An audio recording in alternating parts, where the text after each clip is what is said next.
Hello and welcome to Not Even Mad, the show that loses fewer arguments than the Chester A. Nimitz loses aircraft. Today we speak of the East Wing, our neighbor to the north, Congress going south, and apparently the U.S. declaring war on all of the Western Hemisphere. And we do so as we uphold our reputation for refutation, while at the same time vowing to be not even mad. So I say, wait, this raises the obvious question, though not begs the question if you want to be grammatically correct. Who are we? In this case, we are Damon Linker, senior lecturer in the political science department at the University of Pennsylvania. He writes the excellent Substack, Notes from the Middle Ground. Hello, Damon. Has anyone told you that your name could be a very good character name in a Douglas Copeland sci-fi type novel? No, no one has done that yet, but there's a first for everything, and I'm happy to hear it for the first time You know, today. because of the Mailer Damon thing and the linker with the links, I just think that it's both a connection, unconnection, simultaneous conundrum. Well, we'll see if I can turn this into anything for a little bit of a profit on the side here. That's right. You take that. And we're also joined by Steve Hayes, CEO and editor of The Dispatch. Hello, Steve. And I think I should say congratulations to your Packers, who vanquished a team led by Aaron Rodgers. Now, you're from Wisconsin. I have that correct, don't I? I am. You're right. And I think that people from Wisconsin are the most likely to be a fan of their hometown team out of anyone in the United States except maybe people from Buffalo. Do you share in that opinion?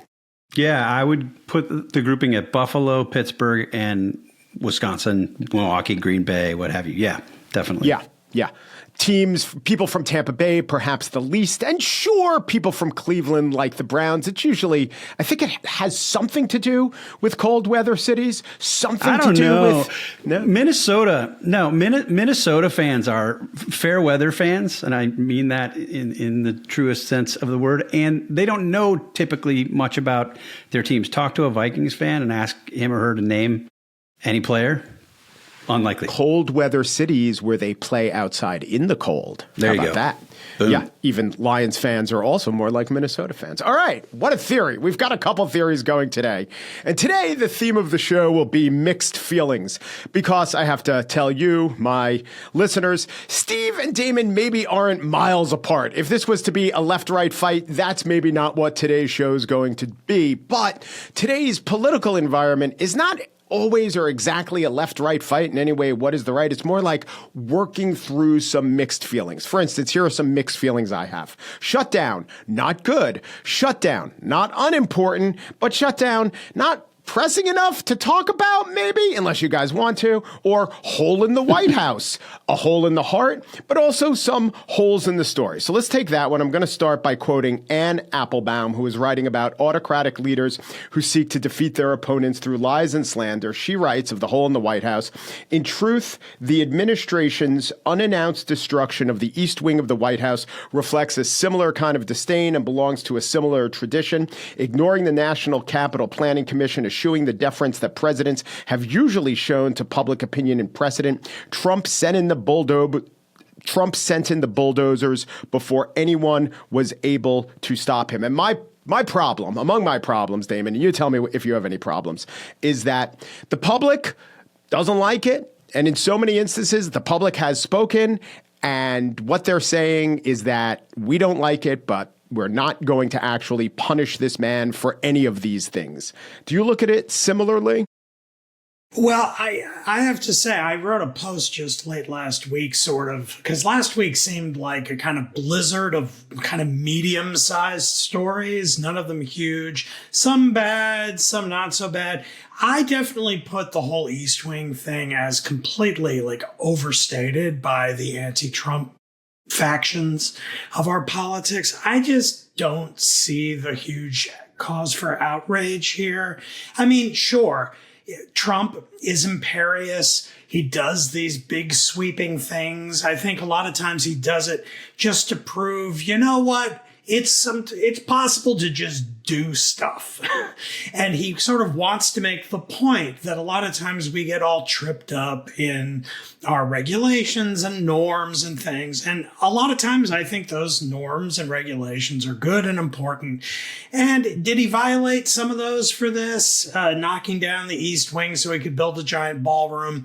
Yeah, probably. But they seem pretty trivial to me. And I mean, it appears we sort of do need a big event space attached to the White House. It shouldn't be necessary that the president holds state dinners under tents outside. It seems kind of ridiculous. And I sort of feel sometimes like if you look at the stuff Trump does, almost anything he does, with the right squint and tilt of the head, it can look like the leading edge of authoritarianism.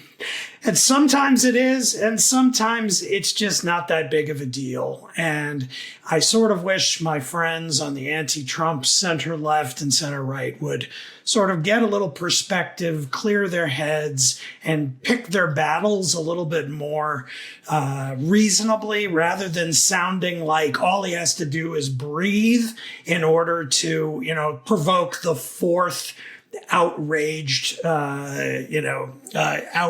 response of the week. It becomes too much after a while. So here's where I'm sympathetic to the position of your friends on the center left. Maybe I'm one. Maybe after this we can assess. But he violated rules, he lied about it, and there's an argument that by getting private donations, he set up another kleptocratic situation. Those are all bad things. Has he boiled the frog so much that the responsible thing for us to do is say, okay, but that's only bad thing number 12. We really should be responding to bad things number 1, 2, or 3. But what if bad thing number 2 is he's going to fire members of the civil service or the executive branch that he doesn't have permission to, and the public doesn't care about that. So isn't it tempting to reach for the literal visual hole in the White House that maybe the public will respond to better, Steve? No, I don't think it is. I'm actually with Damon on this largely. Look, I think it's a problem. I think it's not good primarily for the reasons that you suggest. I mean, I have this thing about just blatant lying, and nobody does it like Donald Trump. I mean, if you look back at the kinds of things that he said over the summer, he was very clear, unqualified. It won't interfere with the current building. It'll be near it, but not touching it. It pays total respect to the existing building, which I'm the biggest fan of. That's what he said. And then just last week, he said, everything out there is coming down. We're replacing it with one of the most beautiful ballrooms you've ever seen. It's just an obvious, clear, blatant lie. Donald Trump does this all the time. He ought not do it. We're bad. We're in a bad place in our country if the president of the United States can lie like that with impunity and with nobody calling him on it. So call him on it. I think certainly there are procedural problems with this. And I assume that what's going to come out of this is going to be a hideous Saddam Hussein-like gilded space that will be an embarrassment to almost everybody in the country. So I'm not in favor of this, even if I think Damon's point about having somewhere for the president to hold big events is probably a good thing. I think the biggest problem here is the inability to make distinctions. And I mean this with a lot of people I agree with on a lot of things who are critical of Trump, between the stuff that rates, 3 out of 10 on a scale of 1 to 10 and the stuff that rates 11 out of 10 on a scale of 1 to 10. And if it's the case that every time there's a 3 out of 10, and I would say this is a 3 out of 10 in my view, you treat it like it's an 11 out of 10, like we've now erased American history. Nobody's ever going to learn anything. Nobody's going to be able to go to the White House. It's going to be an embarrassment. Nobody can ever have fun at the White House anymore. First ladies are going to be sobbing. Like, that's not what this is. It's bad. You wish that he wouldn't do it, but it is not, killing people without providing evidence that they've committed a crime. It's not any of those things. It's not yanking licenses potentially of the networks. It's not cutting off free speech. It's not going after your political opponents and announcing that you're doing it in broad daylight. It's none of those things. It's also, if I may, not the president of the United States requesting or maybe demanding his own Justice Department to pay him a $230 million penalty for bringing charges against him under the Biden administration. That happened last week too, and I consider that to be more like a 9 out of 10. And what about the Binance pardon? Where's that? Which one was that? The Binance pardon, the head of Binance who was... Yeah, sure. And that happened late in the week. So like I didn't even, in my post where I tried to sort of rank all of these bad at least a 6.5. Stories, yeah, probably. Although that came in too late to even make my list because there's so many of them. And that is significant that we are in the position of having to constantly make these kinds of judgment calls. And frankly, I think, Mike, you were correct when you referred to the visual aspect of the ballroom. I do think a lot of the people on the anti-Trump centered left are former Republican campaign consultants, and they think like campaign consultants. And that means they go, visuals, giant wrecking ball, smashing building next to the White House. That's an amazing visual. Run with that. We'll do some damage with this. And that's not the way I look at these things. I mean, I'm a writer, I'm an intellectual, and I believe in making these judgment calls with a different kind of perspective of like, how bad is this really? Not, can we hurt the guy more with this because we have a picture? So that's, I guess, sort of what I, in my hoity-toity academic way, get irritated about in some of this is... So, yeah, go ahead. Is your point, and I'm agreeing with you on the relative harms that he's done with these things. Our rankings are not outside a point or two of each other. But is your point in general that, and an excellent point, that all these guys from the Lincoln Project are campaign people, right? Not necessarily, or the prominent ones, not necessarily policy people. Is your point that visuals aren't the way to make the case, the effective case against him with the public? Or because there are plenty of contradictions, right? Abu Ghraib doesn't happen without visuals. The Summer of Floyd doesn't happen without a video. So is that your case, that there's something about visuals that don't go far enough? Or without an election in a month, visuals, a stunning visual isn't going to obtain to the next point where we have a chance to vote? Because I just got to say, right now there's a race in New Jersey and Mikey Sherrill is leading by a little bit. She's the Democrat. And it's really funny because there are some good arguments against her. Like, she was essentially one of these people in the House of Representatives who engaged in insider trading, but there's no tape on that. But so the tape they do play is some stupidly out of context comment about environmentalism. So I'm just thinking, is it that we should make the best arguments because the best arguments work? Or is it that it would be only okay to make arguments that would sway the public if we had elections in a few weeks? Well, in my view, it is important, especially in the context of how to respond to the person of Donald Trump, that we make the case very strong on substance and only back it up with visuals if there are visuals. If there are visuals and the case isn't that strong, you don't go with that anyway because you have the visuals. That's the way a campaign consultant thinks. And my problem with that is that the case against Trump always tends to be and needs to be a sort of high-minded thing that, like, this isn't who we are. We should be better than this as Americans. Presidents should be more dignified. They should abide by the rule of law. There's always a kind of throat clearing, stiffen the spine and get patriotic and show that he's less than we should be. That's always been the way that people have approached criticizing Trump. Now, maybe that's not the way to go, but the problem is that most of the time, those are the cases being made, and you can't combine that with then throw spaghetti at the wall and see what sticks. And if it has a visual, then that's what we run with, because that's just not the same criterion. That's now we just want to make the guy look bad no matter what, and not really think through really how bad is this and what are we prioritizing here? Like, is he just a schmuck, or is he actually like a would-be authoritarian dictator? And what I heard last week was a lot of him knocking down this building means he is an autocratic authoritarian right now, when actually I don't think on substance it sticks that landing. So even if the visual of the guy knocking down the building next to the White House says authoritarian dictator, the substance of it undermines that, and that makes it sound cynical. It makes it sound like this is all being pushed by campaign consultants who just want to make the guy look bad and get a hit. And that's, I think, a confusion of priorities in my view.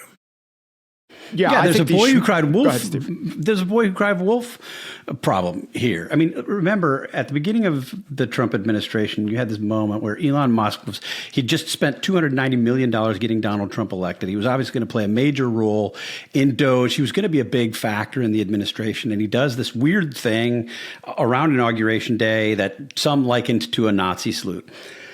I didn't know what he was doing then. I still don't have any idea what he was doing. Some people thought it really looked like a Nazi salute. But you saw sort of resistance go all in on Elon and Trump are Nazis. And there was a 4-day news cycle about Elon and Trump are not. Meanwhile, all of these other things are actually happening that are, changing the substance of what we're doing in those early days in the administration. So you have, on the one hand, this big discussion of something that I think is almost purely symbolic, that doesn't necessarily have anything that will follow from it. Meanwhile, all of these changes, these pretty dramatic changes in those very early days are taking place. It just seems to me misplaced priorities. Treat the 3 as a 3 and treat the 10 as a 10. Yeah, I agree. I really do. And that's how I conduct my show. But then I think about the pieces of evidence that run counter to that. So, for instance, you both remember that during this campaign, he was at a rally and he said that if he lost the election, it was because he has superior economic policies to Kamala Harris. It's going to be a bloodbath for the U.S. auto industry. And this is what he meant. It will be bad news for car makers. NBC headline, Trump says there will be a bloodbath if he loses the election. And I do think that this is an example of unfairly taking a quote out of context to try to hang it with him. And it's really not what he meant. And in fact, the ultimate upshot of that was it gave some momentum and succor to Trump's supporters because they were right, because the news was being unfair. However, the thing that maybe most worked as a piece of rhetoric that he said that was used against him was the Charlottesville speech, and good people on both sides. And I don't know if you agree or disagree, but I've looked at that pretty closely. I've parsed that. And I really do think in his flawed syntax, he meant something like the protesters against the statue were good and Virginians or people who want the statues are good. And he really wasn't saying neo-Nazis were good, although there was ambiguity. So this is why I say that, sometimes the media can get it wrong and it's egg on their face and they cried wolf. And sometimes the media can more or less get it wrong. And Joe Biden says, that's why I ran for president.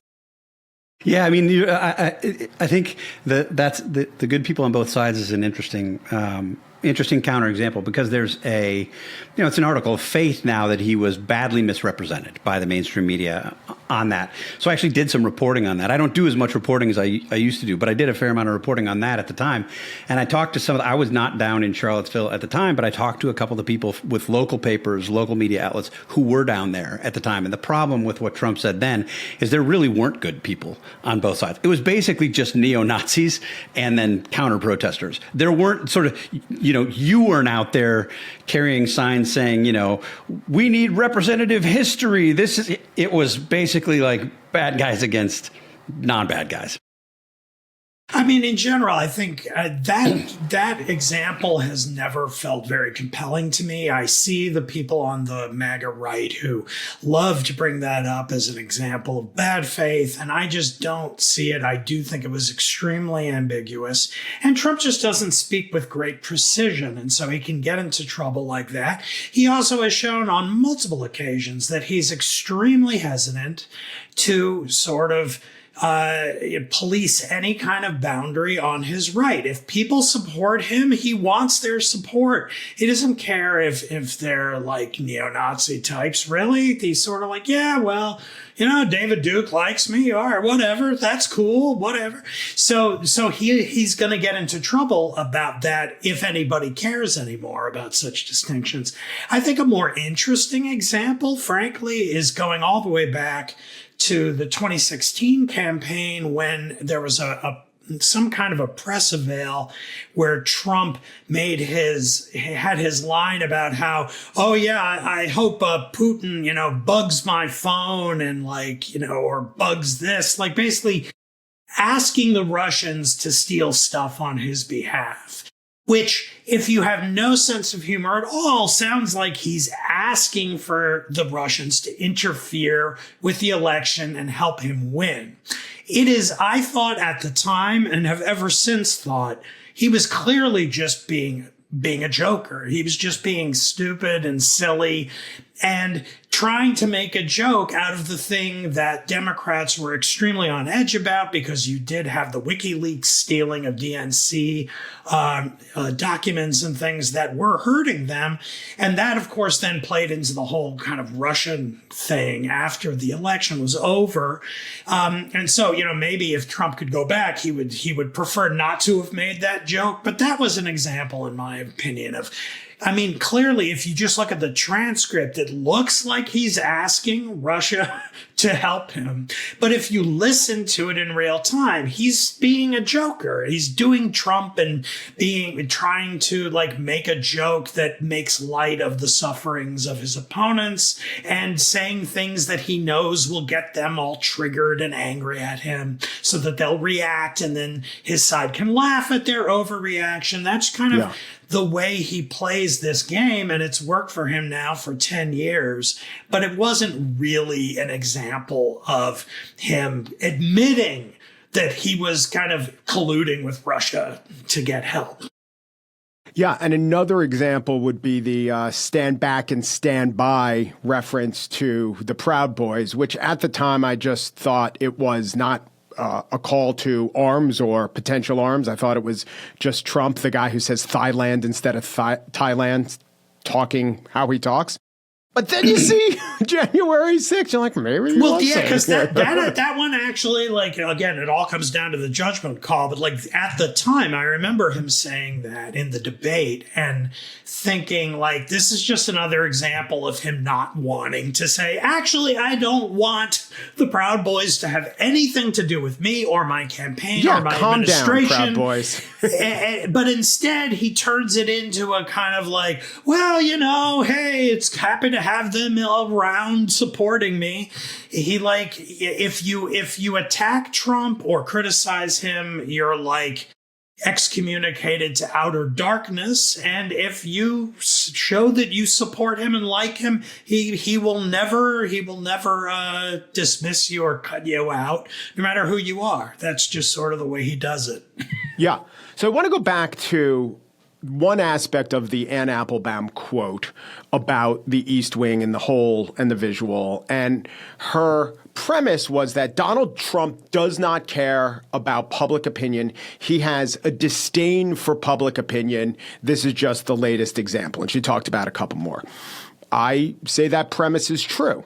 However, it's a little bit of a Mobius strip, right? She says that her point is to criticize Trump because he doesn't care about public opinion. So you would say in a democracy, that's not right. The president should care about public opinion because the public, and in its opinion or the expression of their opinion, has the power to unseat him. Is there some sort of argument that not that the president is right, not that Trump is right to ignore public opinion, but that just as a matter of pure political calculus, the public has not shown sufficient ire to scare him, because there have been examples where he has backtracked after getting on the wrong side of the public, like Kimmel, or maybe this wasn't the public, but bond markets. Every once in a while, he senses things and there is political gravity. So what care should he have in his own self-interest for public opinion, Steve? Yeah, I mean, look, I think Ian is a very astute observer of sort of Trump's creeping authoritarianism, and certainly is somebody that I look to read about this in historical context. I think that she doesn't quite get this one right. It's not that Trump doesn't care about public opinion. It is that he has supreme confidence that he can manipulate public opinion. And he has seen, I mean, we have seen again and again and again, Trump's ability to take something that is not just a stretch, but totally preposterous, evidence-free, and build a case around it and bring, certainly not everybody, but enough of his own people around to some proposition that it works for him. I mean, January 6th, I would say, would be among the best examples. The election itself, the 2020 election itself. I mean, Trump was just this weekend tweeting about how the election was stolen. Wants the DOJ to look into it. He's hiring all these election deniers from 2020, putting them in places of influence in his administration, or at least in his team of advisors. And I think and places of influence in Virginia and New Jersey where they are actually having elections. Yeah. Yeah. Most people look at his claims about the 2020 election, evaluate the evidence that we've seen, look back at the court cases, and conclude he's off his rocker. There's no evidence to support that the election was stolen, that there was a coordinated conspiracy. And the individual arguments that he made, one by one by one, were knocked over, were destroyed, debunked. And yet, if you look at public polling on the 2020 election, he still has a majority of Republicans who think that the 2020 election was, if not stolen, partially fraudulent, that he might have won it, that Joe Biden wasn't rightfully elected. I mean, this is his ability to sort of turn that on its head. And I think we've seen him do the same with January 6th in certain respects. I mean, we watched, 40,000 hours of video of what happened on January 6th. There's not a lot of ambiguity. We have the video. We have the context. We saw what he said. We know what they were saying for weeks in advance. We know what the president said before the election itself. He told us, in effect, he wasn't going to accept any other outcome but that he won, and that he was going to cause problems if he didn't win. But he has now convinced people that this was it. I mean, the arguments are sort of self-canceling. This was Antifa. This was the FBI. This was an overreaction. This wasn't. His basic argument is this was everything other than what it was. And he has convinced, manipulated public opinion, at least on the right side, in such a way that he's not only sort of survived it, but he's sown sort of our broader public discussions into further chaos. People don't know what to believe. Yeah. So, Damon, often when we hear about public opinion, let's take ICE and mask wearing, very aggressive tactics, sometimes, if not often, against people who are either in this country legally and certainly weren't the people that he said he'd be prioritizing in terms of deportation. So you do a poll, and the poll says the public is against that. I'm glad. I'd like to know where the public is. That's level one of understanding the poll. Level 2 or 3 used to be, and therefore the presidency, the administration, the people behind this unpopular action will not necessarily stop it, but at least compose their tactics accordingly. But that second part seems not to happen. And so then you'd say, oh, so then this will be a liability. If we vote in elections and the public doesn't like this, and this is a signature program, this is going to be a huge electoral liability for his party, or maybe even him, in 2028. And that part seems short-circuited. Or is the word seems doing a lot in my analysis? Well, I mean, my view, I'm extremely skeptical of issue polling. I think most Americans do not follow politics, do not know about policy, don't think about it, don't particularly care about stuff. And what happens is a pollster calls up random American and says, this is happening, describes it, and then says, do you approve or not approve of this? And in the context of that past 30-second description, they say, oh, good, bad, whatever. That gets recorded in a poll and it gets put out. Public turns on ICE roundups of immigrants. Okay, but the problem is the person on the phone forgot about that question 30 seconds after the phone gets hung up. Yeah. And that person doesn't really maintain that awareness or framing of it by the pollster beyond that moment. Sorry to interrupt, I'll add another thing. All these issue pollings just are a proxy for do you like Trump, don't you like Trump? Well, but that's the thing is I do gives a lot more credence to straight up public opinion polling of approval of the president. And in that, Trump is doing just fine. This is the thing. I keep hitting this to the people I describe as the hopium pushers on the center left, people like Simon Rosenberg and some other pollsters. I frankly, I mean, he's not great. I mean, more than it's always more people disapprove of Trump than approve. That's always the case, except for the first 10 days of his two administrations. Then he gets a little bump for a honeymoon and goodwill, but then he sinks and goes underwater, and he stays there pretty far underwater. But compared to the first administration, he's hovering between, say, 43, 45% approval, and it is pretty frickin' consistent. During the worst of the tariff rollout in April, he went down a point or two into the 42, 43 range, but then he came back. And then the kind of backlash to all the Kimmel stuff, where it sounded like he was trying to censor a media figure, he went down a point or two, but then he sort of came back, and he just remains there despite the ICE roundups, despite the chaos, despite the $230 million demand of damages from his own Justice Department, despite the kind of ups and downs of the foreign policy stuff, bombing Venezuelan boats with no real justification and so forth. But then also ending, at least for now, the Israel-Gaza war. So that might help him, but he doesn't really go up that much. He's just sort of hovering in the mid to slightly lower 40s, which isn't great. But it's about where, if not slightly above, where Biden was by this point. And that is kind of probably the way things are going to remain for the near future, where we have such polarization of our presidency. So my attitude about Trump and public opinion is that, as Steve said, and this I think is quite right, he has a way of governing that likes to defy where public opinion is and move it in his own direction. And that is what feedbacks over to the left and convinces the left that, hey, we shouldn't try to be popularist. We shouldn't look at the opinion polls and try to move to where public opinion is.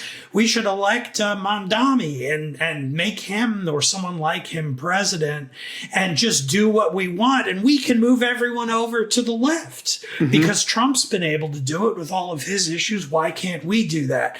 And it's a bizarre paradox, because I'm with people like Matt Iglesias and others on the center left who kind of want to moderate the Democratic Party so that they can win more elections and Senate seats.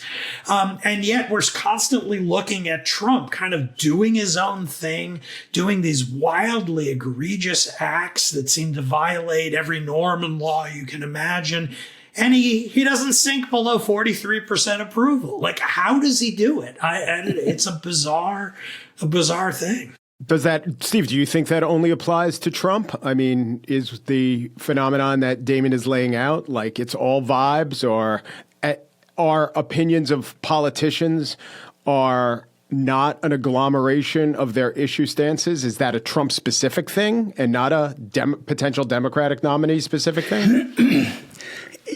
I think it is largely a Trump specific thing, but I don't say that with great conviction. Because, there's been much talk about whether we're living in a post-truth era. I think that's true to a certain extent. But Trump I used to think it was true. Now I'm post that, but go ahead. Post. Trump is sort of the avatar of this. And look, I mean, as Damon suggests, we've been sort of wrestling with this since he first emerged on the scene in politics. The old saw about taking Trump literally or seriously. There was some truth to that back then, and I think part of the challenge is most people don't know what the right answer is. My inclination as a reporter is to do both, take him literally and take him seriously, and attribute meaning to the things that the guy says. But, he often finds a way to say, I mean, we were just talking about this moments ago with the Russia thing. It sort of felt like a joke. He's not literally inviting Putin, like in public at a press conference to do this, is he? And I think the answer is probably no, but it also corresponded directly with what we knew Donald Trump Jr. was doing at Trump Tower a couple months earlier. So maybe we should have been taking that seriously. And I think this is part of the problem. Trump is able, because he's such an absurdist character in this unfolding play, he can have it both ways in a way that I think other politicians can't. I mean, if you think just one sort of case study on this was the Springfield eating the pets question. J.D. Vance makes this case and makes these arguments and is immediately fact-checked to death on this. And you can't come up with anybody who knows that this is happening. You have sort of MAGA bloggers race to Springfield to try to find anybody who's ever eaten a pet. Yes. And there was trying to apparently support a duck J.D. on Vance. A pond once that went missing, a beloved duck, and who knows? It could have been part of a dish. Yeah. So you have all these people trying to sort of validate what J.D. Vance is saying, and it doesn't work. It fails, right? And J.D. Vance himself eventually says in public, sort of, if I have to create stories in order to get people to pay attention, then I'm going to create stories. He basically admits it. Trump, on the other hand, in the debate says, they're eating the pets, and I don't think he was damaged by this happening, at least if we're judging from sort of opinion polls, approval polls, election results. It's sort of like he said it in such an absurd way that people didn't. Yeah, like, you're going to fact check that? Like, come on. Yeah. Yeah. So we'll be back in a minute and we'll talk about some other things that if they are what you say they are, I don't love it, including the next big joke, Trump 2028. Big joke, right? Back in a minute with more of Not Even Mad. We're back with Not Even Mad. I'm joined by Steve Hayes of The Dispatch and Damon Linker of Notes from the Middle Ground. He's also from UP, but I think Notes from the Middle Ground is the more prestigious organization. And before the break, I teased this idea that Trump is teasing that Steve Bannon is getting out there. Well, maybe I will run again in 2028. And I think the history has been, it's always a joke, but it's also possibly not a joke. And we'll see how the crowd reacts. Now, I have to say my analysis is, if you compare this to some of the other ideas he's had and floated, the legality of it is actually less stark than a few of the firings, birthright citizenship, a couple of items that the Supreme Court might allow him to do. How worried should we be about Trump really, if he gets the right signals and if he sees the opening, running in 2028 again, Steve? I mean, I think worried. I take him seriously. I take him at his word. I think he wants to do it. Part of this is, again, Trump being sort of musing aloud, being funny, knowing that resistance types will hear this, or people like me will hear this and think, geez, that's really bad. We shouldn't be able to do that. Here are all the reasons. Let me make a logical case. Let me point to precedent. And he loves to sort of gin up that kind of reaction. But I think he would like to remain as president. We know that he wanted to remain as president after 2020. I see no indication that he's not serious about it now. And, some of this is self-reinforcing in a way among Republicans, because Trump will float something like this that might seem sort of preposterous on its face, or at least a stretch. And then there's this, there's got to be we should be able to come up with a clever phrase for this, where you have Republicans, each of whom is trying to outdo the other in order to win his approval, to get noticed by Trump. So in this case, I think Lindsey Graham has been somebody who's been kind of leading this charge, wearing Trump 2028 hats, arguing affirmatively in public that Trump should run again. And whether or not Lindsey Graham actually believes that that would be a good outcome or doesn't understand, I think, the legal precedent, he sees it as a clever vehicle to show Trump, I'm more loyal than others. This seems like an absurd argument you're making, Mr. President, but I'm so loyal to you that I'm going to embrace it. I'm going to embrace it publicly. I'm going to make the argument on your behalf and hope that, I think he hopes that Trump will notice that and reward him. Yeah, it's a permission structure, a wink permission structure. It's a bit of paralipsis, which is the Greek word for I'm not saying, I'm just saying. So he is saying and not saying at the same time and keeping his options open. And like a lot of jokes, it's a joke until it stops being a joke. So Damon, right now on Kalshi, the prediction market, they have Trump at 9 cents for $100 payoff. Are you buying or selling on 9 for Trump to be the 2028 Republican nominee? I'm selling on anything because I just don't see that happening. And I think Trump knows it too. This is something, yes, would he like to stay president? I guess sure, especially this term. First term, I think he was pretty miserable a lot of it. But this time, he's packed every job with his lackeys. They butter him up and kiss his ass and do everything he wants every single day. And so I think he feels like he's king of the world and he's having a ball. So why not do that job till he drops over dead at some point? I would put the odds that the Supreme Court would rule 9-0 he cannot run again as 100%. Like I am as bullish as you could be on the system stopping him from this, because we have a constitutional amendment that clearly states with no ambiguity that you cannot do what he would want to do. Now, on the other hand, I have to say this also doesn't keep me awake at night like some other Trump stuff, simply because FDR ran 4 and won 4 terms of office. So even if he could do it, he would be an ancient guy who would probably be in danger of keeling over at any second. And it's not like this is, we would get past him eventually. So I don't see it as the worst possible thing going on of all the bad things happening and possibly happening. But I just don't see it happening. I think Trump, again, he would love it, but I think more than even that, he loves that it drives people like Steve and me sometimes, and a lot of his resistance enemies absolutely around the bend. And he loves doing that because it's fun for him and because he feels like it's very good for him politically, because it makes his opponents look like they have no sense of humor, like they got a stick up their ass, like they're lunatics who can't control themselves and are kind of deranged in their hatred of him. And he loves that, and he thinks it's good for the party. And so he might be right. At least from the outcome of everything over the last 10 years, except for, I guess, the November 2020 election. But in his narrative, he won that too. So it's just working for him in every direction.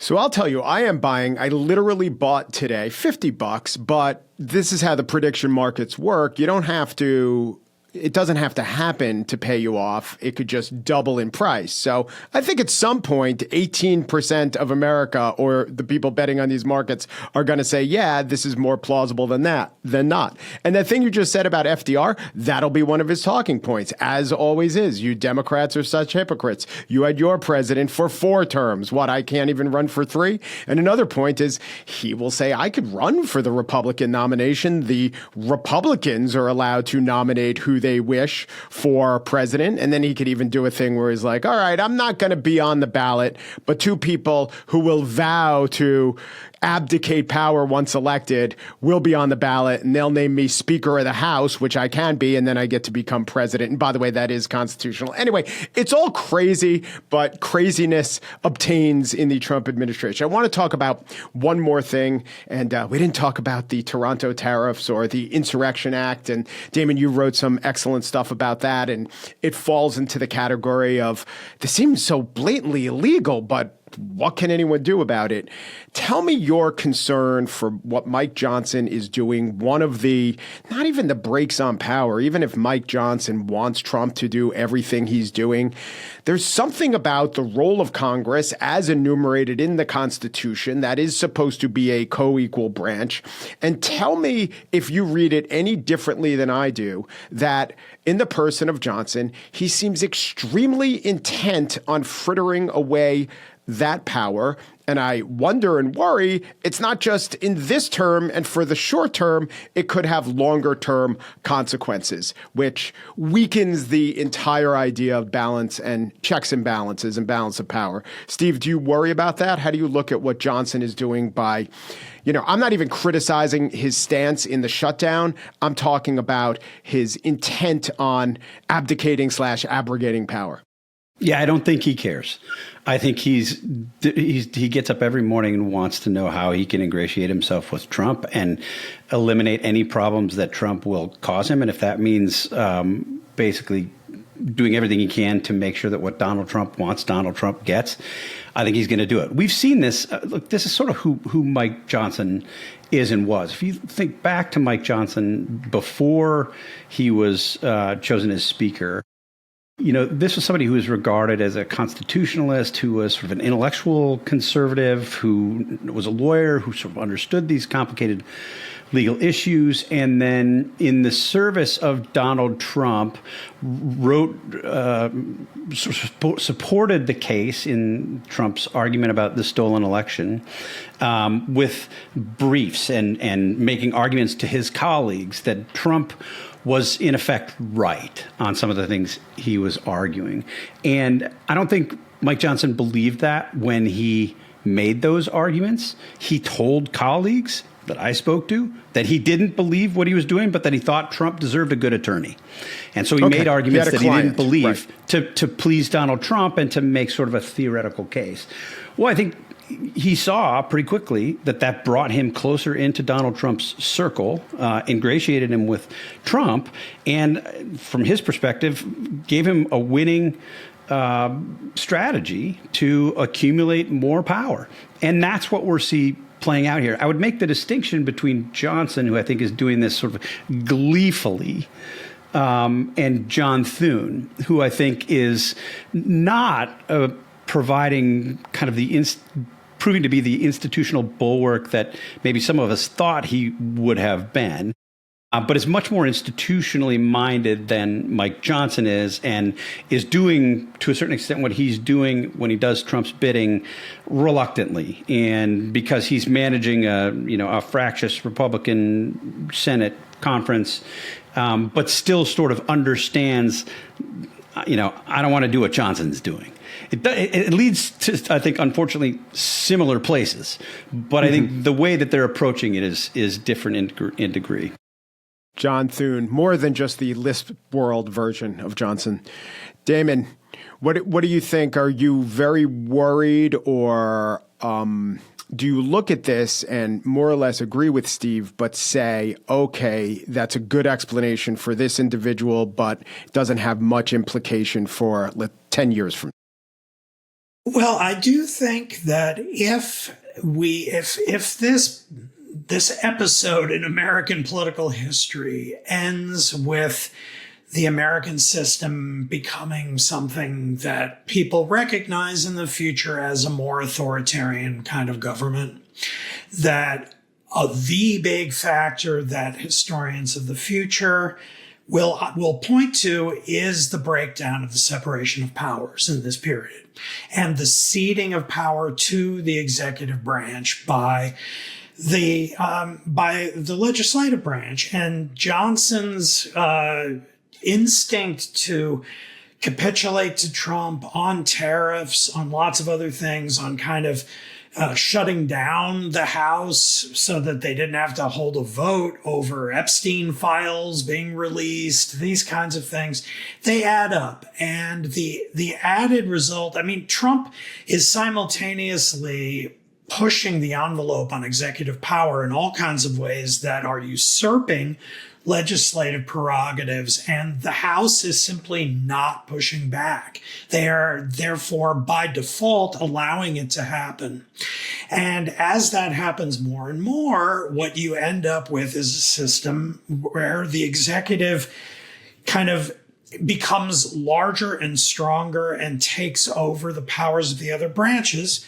And I actually blame the Congress far more than I do the courts. I know a lot of my friends on the center left love to get angry at the Supreme Court and certain pro-Trump federal judges on this, but I actually think that misunderstands the way separation of powers works. I think the Supreme Court would be much more inclined to side with Congress against Trump if Congress would actually stand up for itself and make a case for why, no, Trump, you cannot set tariff policy. It's right there in the Constitution. This is our prerogative. If they did that, I think the Supreme Court would rise to Congress's defense against the president. But in the absence of that, the Supreme Court has no enforcement mechanism. It cannot solely stand up and say, you know what? Congress doesn't want to take these powers and assert them, but we're going to do it for them. Right. That is intellectually consistent consistent with at least this court, not to do for Congress something Congress doesn't want to do. I just want to ask you, maybe this is a bonus question, but I'm happy to ask the bonus. You teach this to your students. I read about this in your newsletter, and you teach classic texts and tracts and current thinkers. And I'm sure many of your students, smart students, University of Pennsylvania, come to you with a worry, we're headed towards authoritarianism. And I heard you just say, if we do, this will be the reason. But what do you, if you do, say anything to assure them on the line of, well, if we don't come to an authoritarian place, here are the reasons why? Because when I think about it, I think it comes down to if authoritarianism works or is in the perceived self-interest of most people, or at least most people who have anything to say about it, then we'll get authoritarianism. But what do you say, if anything, to reassure them?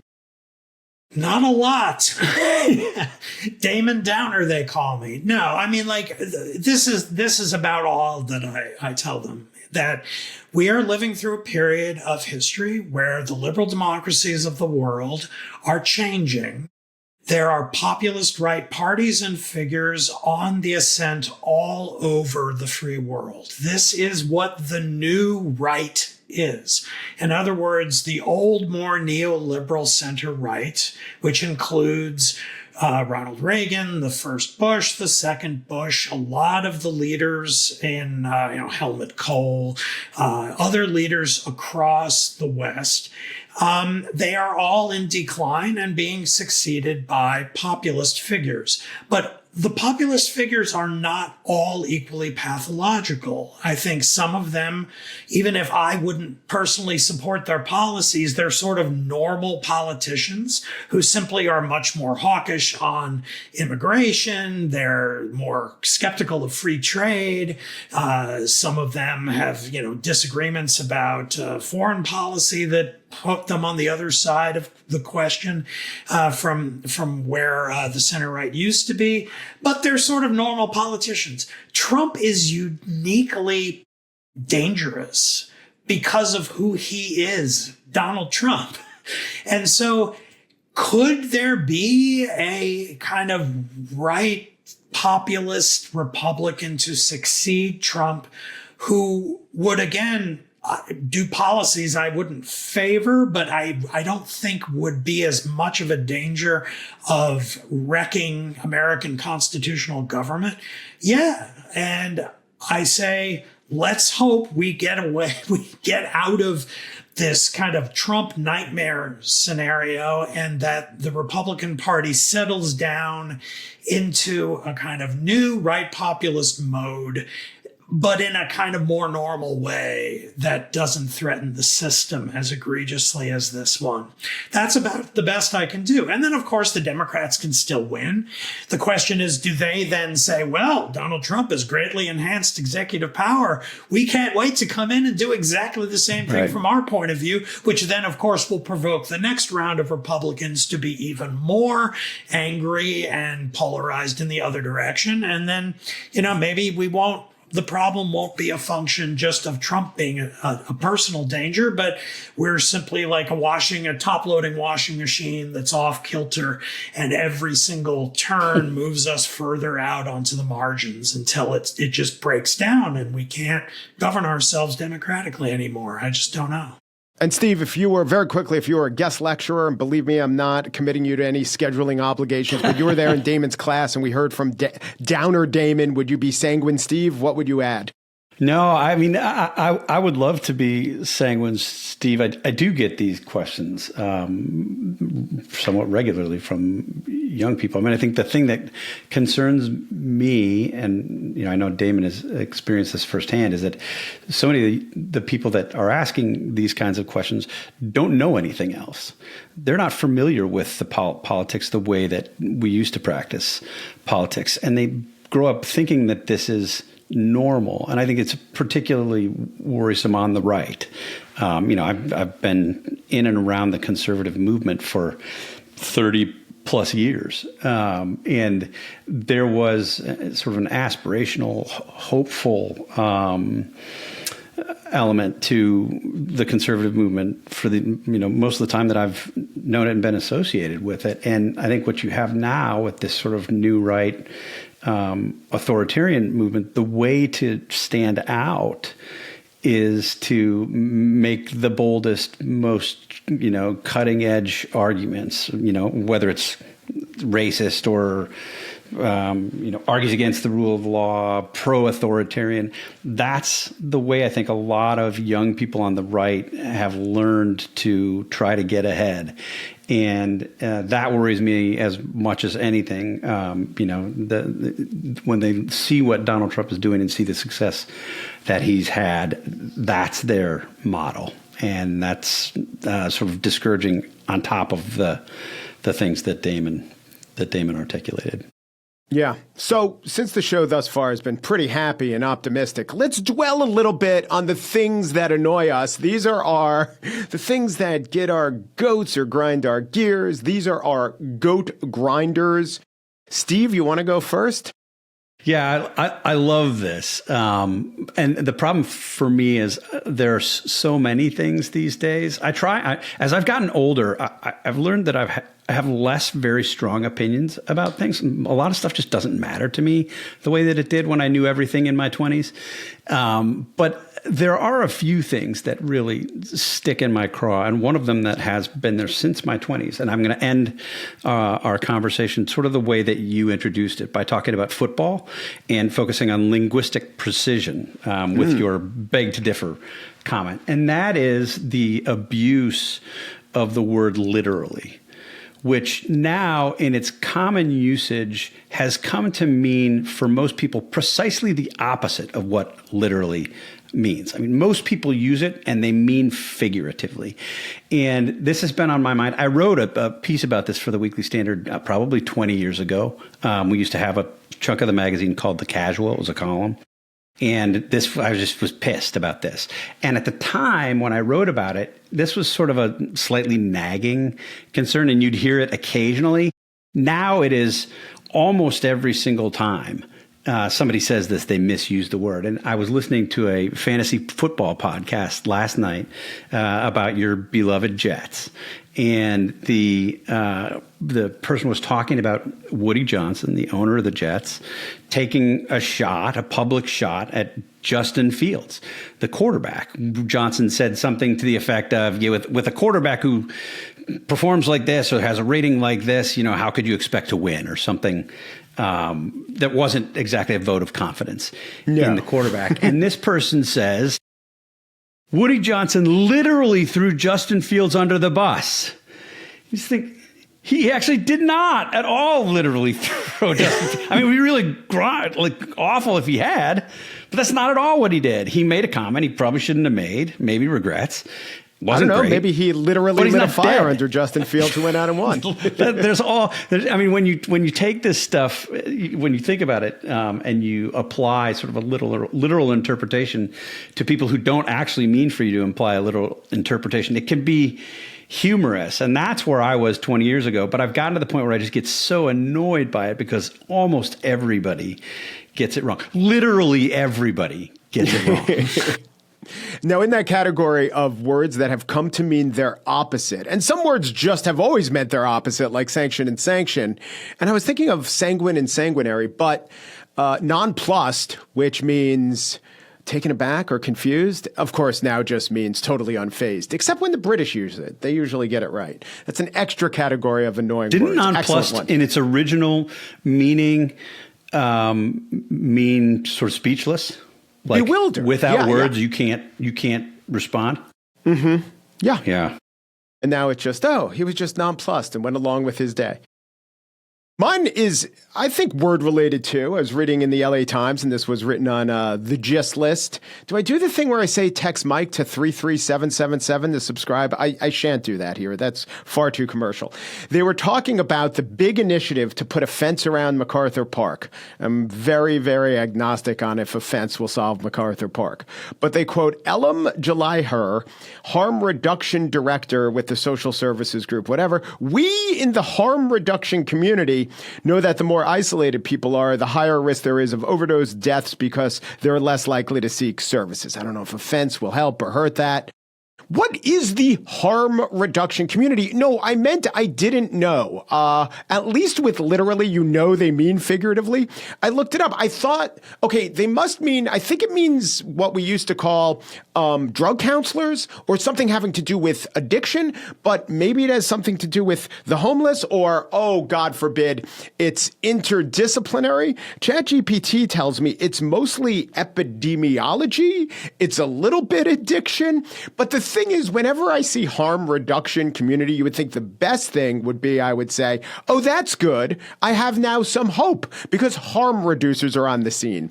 That's not what occurs to me. You would think the neutral thing would be, oh, maybe some harm could be reduced. Nope. When I see the harm reduction community, all I say is, here we go. Harm reduction. And have they just given up the fight? Like no one thinks you could actually, I don't know, get someone to rehab or solve Ebola or whatever harm it is you're trying to reduce. Another one of those phrases that obscures more than it illuminates.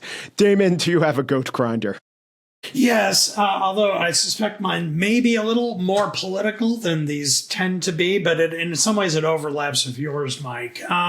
Michael Cohen did. I'm annoyed that Letitia James got indicted. So you go ahead. Oh, okay. All right. It's a little different than that. But, my wife and I lived for about 20 years out in the Philadelphia suburbs, and she commuted into Penn, and I did various things. But last summer, we moved into Philadelphia, the city. Into Center City. Our kids have both flown the coop for college, so our way of living with and enjoying our empty nesting is to be urbanites again, and we're loving it so far. Been here for 5 months, and it's great. A great adventure. I'm very happy with it, except for one thing that is getting my goat. And that is, yes, the homelessness problem.